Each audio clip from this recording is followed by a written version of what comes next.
नमस्कार, आस्था हॉस्पिटल की pregnancy series में आपका स्वागत है। आज हम एक और नए टॉपिक पे बात करना चाहते हैं जो पेशेंट मुझसे बहुत पूछते हैं कि मैडम प्रेगनेंसी के दौरान हमें कैसे सोना चाहिए, ऐसी क्या पोजीशन में सोए कि हमें भी परेशानी नहीं हो और हमारे बच्चे को भी अच्छा लगे। तो देखिए, हमारी पोजीशन जब सोने की होती है तब मेन ये रहता है कि हमारा ब्लड सर्कुलेशन अच्छा रहे, सोते टाइम भी हमारे बच्चे के यूट्रस तक उसको अच्छे से खून पहुंचे। उसके अनुसार साइंटिस्ट का कहना है कि लेफ्ट लेटरल पोजिशन यानी कि बाईं तरफ की ओर में उल्टे हाथ लेफ्ट हैंड की ओर मुंह रख के सोने से या उस तरफ करवट लेके सोने से बच्चे को सबसे ज्यादा ब्लड सर्कुलेशन मिलता है, क्योंकि उस टाइम पे हमारी जो बड़ी धमनियां होती हैं उन पे कम जोर पड़ता है। तो अब याद रहेगा आपको, लेफ्ट लेटरल पोजीशन यानी लेफ्ट साइड यानी बाई साइड की तरफ सोना आपके बच्चे के लिए और आपके लिए बहुत अच्छा है। लेकिन देखिए, सोना ऐसा नहीं होता कि आज ऐसे सो लिए कल वैसे सो लिए, अचानक से आदत नहीं बदली भी जाती है। कई लोग को लेफ्ट लेटरल पोजीशन नहीं समझ में आती है। तो सेकंड है कि जैसे भी आप कंफर्टेबल हो आप सो सकते हैं। ऐसा कुछ भी नहीं है कि आप सीधे हाथ की तरफ करवट लेके सोएंगे तो बच्चे को कोई नुकसान हो जाएगा। बट हाँ, जब तक आप अभी प्रॉपर नींद नहीं आई है तब तक कुछ टाइम के लिए रेस्ट कर रहे हैं तो आप लेफ्ट लेटरल रहिए। फिर बाद में जब आपको लगे कि नहीं ये पोजीशन में सूट नहीं कर रही है तो आप जिस पोजीशन में चाहे आप सो सकते हैं। किस पोजीशन में नहीं सोना चाहिए? पेट के बल यानी पूरा उल्टा होके नहीं सोना चाहिए। ये तो आप भी समझदार है कि भाई अब पेट में बेबी है, यूट्रस में बेबी है, तो उल्टे हाथ सोएंगे, पूरा उल्टा होके सोएंगे तो वो अच्छा नहीं होता। इसलिए मैं आपसे पहले भी कहूंगी कि आपकी शादी हो गई है और आपकी आदत है पेट के बल सोने की तो उसको धीरे धीरे पहले ही कन्वर्ट करें। अचानक से प्रेगनेंसी होने के तुरंत बाद अचानक से आदत को आप चेंज नहीं कर पाते हैं। फिर आता है सीधे सोना कि हमें तो पीठ के बल यानी कि नॉर्मल सोने की आदत है, तो क्या करें? कुछ बड़े लोग या कुछ लोग डॉक्टर्स भी मना कर दे कि पीठ के बल ना सोएं, बट मैं ऐसा नहीं मानती। हमारी स्टडीज के अनुसार अगर आपको सीधे हाथ में सीधे सोने में अगर नींद अच्छी आती है तो कोई प्रॉब्लम नहीं है। लेकिन एक बात का ध्यान रखें कि जब सोते हो तब जब आप करवट बदलते हैं तो झटके से कभी नहीं बदलनी है। जो भी पोजीशन लें आराम से चेंज करें। सेकेंड बात, जब आप सो के तुरंत उठते हैं तो स्लीपिंग पोजीशन में और बैठने की पोजीशन में अचानक से बीपी में चेंजेस आते हैं, तो झटके से कभी ना करें। फोन आया है अचानक से आप खुट गए, घंटी आई है अचानक से आप तुरंत बैठ गए, ऐसा ना करें। पहले आप सो रहे हो, आराम से करवट लेके उठे, बैठे, 2 मिनट शांति लें, फिर आप अपने पैर नीचे करके और धीरे से खड़े। तुरंत अगर उठेंगे बैठेंगे तो अचानक से आपको चक्कर आएंगे, जिस वजह से आपको घबराहट हो जाएगी। वो सिर्फ बीपी फ्लक्चुएशन के चक्कर होते हैं। आई बात समझ में? अब होता है तकिया कैसा यूज करें। अगर आपको नहीं तकिए की आदत है तो भी कोई दिक्कत नहीं है, पर हाँ, आपका तकिया कंफर्टेबल होना चाहिए। कोई भी नए चेंजेस यूजुअली प्रेगनेंसी में सूट नहीं करते हैं। जितना पतला तकिया हो उतना कंफर्टेबल होता है। बहुत सॉफ्ट भी नहीं होना चाहिए, बहुत हार्ड भी नहीं होना चाहिए। आपके कंधों और आपके सर को अच्छे से सपोर्ट मिलना चाहिए। एक और पोजीशन होती है आजकल घुटनों के बीच में कंधे, जैसे आप करवट लेके सो रहे हैं तो अपने दोनों घुटने के बीच में नीज के पास आप एक तकिया रखिए।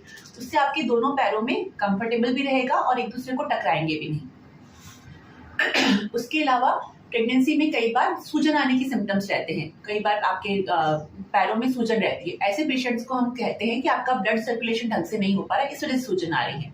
अनलेस आपको बीपी या खून की कमी या कोई और सीरियस कारण नहीं है तो आपको अपने पैरों के नीचे 2 से 3 तकिए लग के पैरों को थोड़ा ऊपर टेढ़े पोजीशन में रख के सोना चाहिए। प्रेस में तो नींद नहीं आएगी, तो क्या करें? तो 1 घंटा आप ऐसे सोइए, उसके बाद आप नॉर्मल सोइए। एक तकिया पतला होता है, उस पर आप पूरी रात भी सो सकते हैं। मैंने पेशेंट्स को बोला है और वो सो भी जाते हैं, वो पोजीशन ज्यादा कंफर्टेबल रहती है। आजकल मार्केट में प्रेगनेंसी पिलोज अवेलेबल है। अगर आप खर्चा कर सकते हैं और आपको लगता है फोटो में देख के कि हाँ ये मुझे सूट करेगा, तो उसमें कोई नुकसान नहीं है। पर ये सिर्फ 8-9 महीने 5 महीने काम आता है, उसके बाद फिर ये वेस्ट हो जाता है। तो आपको कंफर्टेबल लगता है तो आप खरीदिए, ऐसा कुछ नहीं है। बाकी नॉर्मल तकिए से भी आप अपनी कंफर्टेबल पोजीशन ढूंढ सकते हैं। अब आई कि ऐसा क्या करें कि हमें नींद अच्छी आए। कईयों को कंफर्टेबल नहीं रहता है, गैस जलन ये सब रहती है तो नींद नहीं आती है। तो देखिए, उसकी कुछ 4-5 चीजें हैं। फर्स्ट, रात को गर्म दूध पी के सोइए। बहुत उबलता हुआ पसंद है तो ठीक है, बाकी गर्म दूध पी के सोने से आपका मन शांत रहता है। सेकेंड, रात को ज्यादा पानी की चीजें मत पीजिए, जिससे कि आपको बार बार फिर बाथरूम भागना पड़ेगा। वैसे ही प्रेगनेंसी में बाथरूम जाने की समस्या थोड़ी ज्यादा रहती है। थर्ड, अपने पैरों के तलवों पर सरसों के तेल या जो भी कंफर्टेबल ऑयल है उसे थोड़ी सी मसाज करके सोइए। ये बहुत पुराना तरीका है, दादी नानी के जमाने का, पर ये बहुत कंफर्टेबल होता है। इससे आपका ब्लड सर्कुलेशन भी बढ़ता है और आपको मसल्स रिलैक्स होने से अच्छी नींद भी आती है। रात के टाइम पे प्लीज मसालेदार भोजन कम से कम करिए।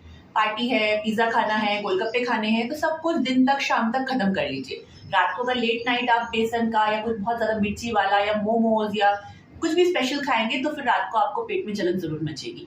इसीलिए रात का खाना मसालेदार न करें और टाइम ले लें। बाहर भी जाना है तो 8-9 बजे तक अपना खाना पीना खत्म कर लेंगे तो बेबी और आपके लिए दोनों के लिए कंफर्टेबल रहेगा।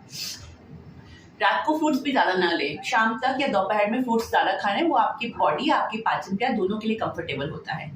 उसके अलावा आपको रात को अगर आपको ज्यादा गैस रहती है तो आप हल्का सा ऊपर होके ताकि आप अपना ऊपर करके भी सो सकते हैं।